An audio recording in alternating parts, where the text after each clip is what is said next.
Delhi blast मामले में Faridabad module के खुलासे के बाद अब उत्तर प्रदेश की कुछ निजी सिक्योरिटी एजेंसियां जांच एजेंसियों के रडार पर हैं। मामला ये है कि उत्तर प्रदेश के अलग अलग शहरों में जो मीट कंपनियां काम करती हैं वहां पर उनको सुरक्षा प्रोवाइड कराने का जिम्मा कुछ कश्मीर की निजी सुरक्षा एजेंसियों को दिया गया है। इन सुरक्षा एजेंसियों में काम करने वाले युवा भी कश्मीर के ही हैं। ये कंपनियां उन्हीं को रिक्रूट करके और उन्हें यहाँ तैनात रखती हैं।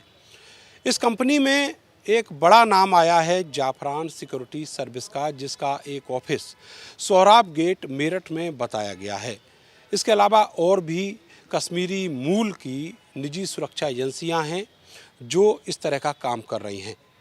आपको बताएं कि ये जो सिक्योरिटी एजेंसीज हैं ये जांच एजेंसियों के निशाने पर उस वक्त आई जब ये पता लगा कि एक बहुत मोटी फंडिंग मीट कंपनियों के थ्रू इनके जरिए होते हुए कुछ इस्लामिक कट्टरपंथी संगठनों को दी गई है, जिसमें एक देवबंद का इस्लामिक कट्टरपंथी संगठन शामिल है।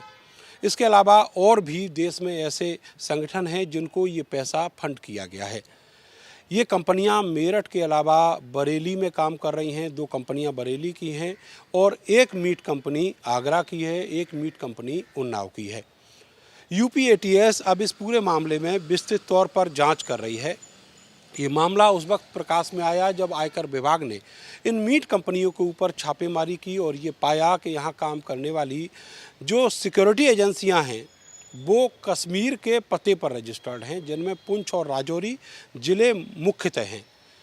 और उसके बाद एक इंटरनल जांच रिपोर्ट देश की गवर्नमेंट सुरक्षा एजेंसियों को दी गई, जिसमें जांच हुई, कुछ क्रॉस वेरिफिकेशन हुआ, जिसके बाद ये पाया गया कि हाँ कुछ ऐसे फंडिंग जो हैं वो की गई हैं।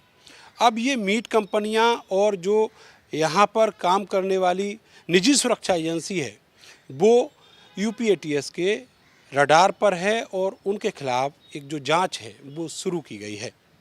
कैमरा सहयोगी सानू के साथ मैं नरेंद्र, भारत समाचार, मेरठ।